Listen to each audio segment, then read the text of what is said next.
Chaque nuit, à minuit pile, le fermier John regardait par la fenêtre de sa chambre et voyait ses moutons, les 200 d'entre eux formant un cercle parfait dans le pâturage. Ils se déplaçaient en pas synchronisés, comme s'ils dansaient, chacun marchant au même rythme, sous l'influence d'un chef d'orchestre invisible. Ce rituel nocturne inhabituel laissait John perplexe, et il ne comprenait pas pourquoi ces moutons se comportaient de manière si étrange et organisée. Chaque tentative pour s'approcher ou perturber la procession restait vaine. Il avait applaudi, sifflé, même dirigé une lampe torche vers eux, mais rien ne semblait les sortir de leur transe hypnotique. Une nuit en particulier, John ne put se résoudre à rester simple spectateur. Déterminé à percer ce mystère, il mit sa veste, sortit discrètement de sa chambre pour ne pas réveiller sa femme Sandra, et s'avança dans la fraîcheur de la nuit, armé seulement d'une lampe torche. Cette fois-ci, il affronterait directement son troupeau. À mesure qu'il s'approchait du pâturage, une étrange tension plissait l'air. La lune projetait une lueur surnaturelle sur le champ, illuminant les moutons qui se déplaçaient dans leur cercle silencieux. Plus il avançait, plus ses nerfs se crispaient. Il sentait une étrange énergie dans l'air, presque électrique, comme si la nature elle-même retenait son souffle.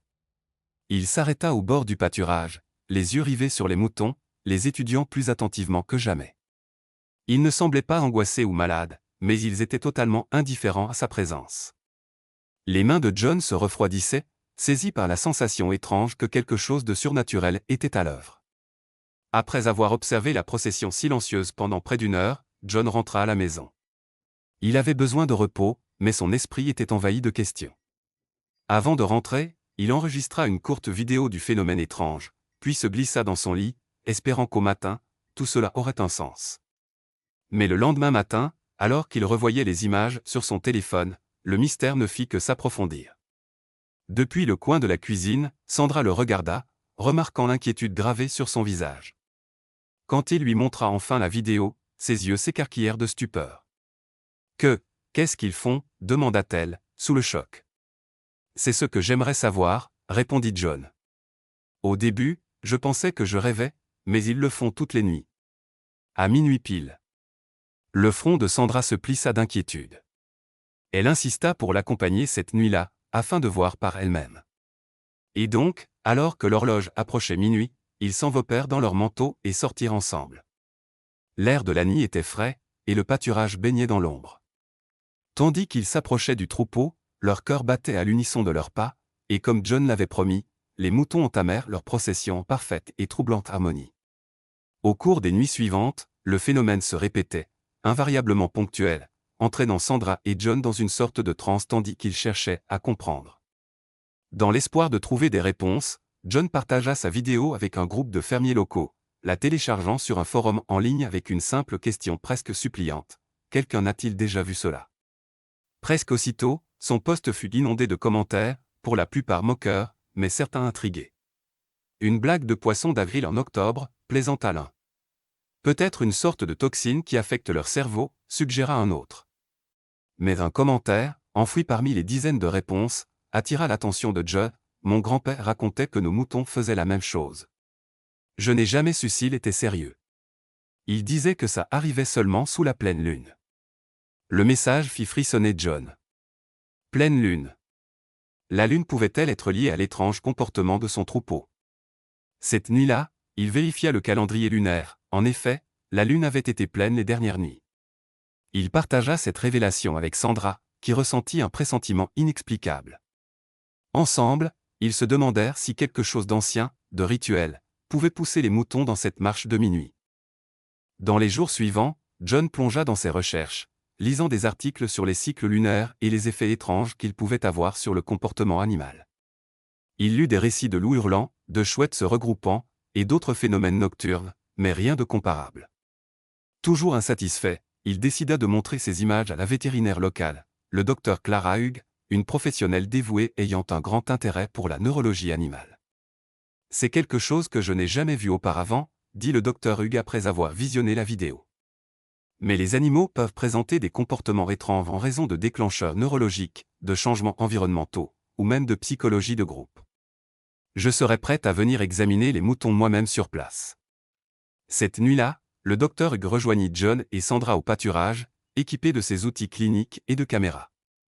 Elle prit des notes détaillées, enregistra leurs mouvements, chronométra chaque rotation, et préleva des échantillons de sang pour des analyses supplémentaires.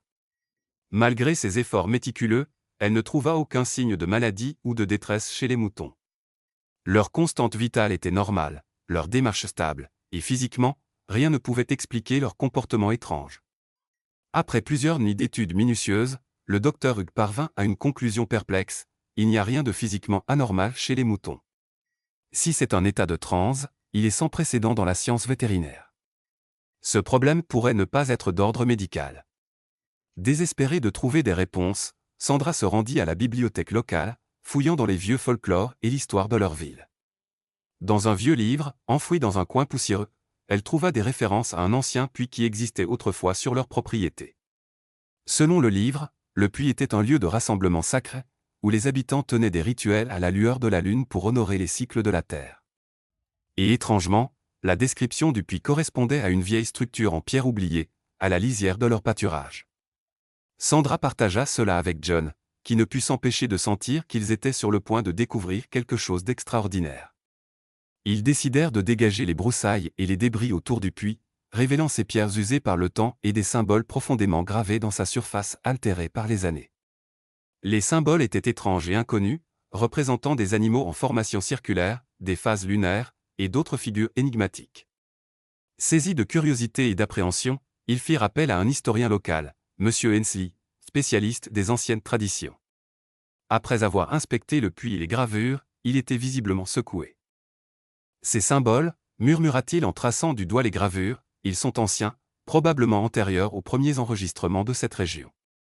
Ils semblent s'aligner sur de vieux contes de rituels lunaires, des histoires de cycles et de cérémonies pour apporter la prospérité à la Terre. Avec cette nouvelle révélation, Sandra et John commencèrent à documenter le rituel de minuit avec encore plus de ferveur, espérant percer le mystère en capturant chaque détail possible. Ils investirent dans des caméras et des équipements audio de haute technologie, faisant même appel à quelques astronomes locaux pour surveiller le ciel à la recherche d'anomalies. Enfin, lors de la dernière nuit de la pleine lune, alors qu'ils étaient sur le point d'abandonner tout espoir de percer le mystère, quelque chose changea. Alors qu'ils observaient, les moutons interrompirent leur procession en même temps, se tenant immobiles dans le pâturage comme s'ils écoutaient un signal inaudible. Puis, dans un tournant surprenant, le troupeau se dirigea en bloc vers l'ancien puits. Ils se rassemblèrent autour, la tête inclinée en silence comme pour rendre hommage. Un silence profond s'installa autour des spectateurs. Pendant quelques instants éblouissants, c'était comme si le temps lui-même s'était figé. L'air semblait épais, chargé d'une énergie mystique que nul ne pouvait nier. Puis, aussi soudainement que cela avait commencé, le charme se rompit. Les moutons se dispersèrent, retournant à leurs habitudes de pâturage, comme si toute cette cérémonie n'avait été qu'un rêve.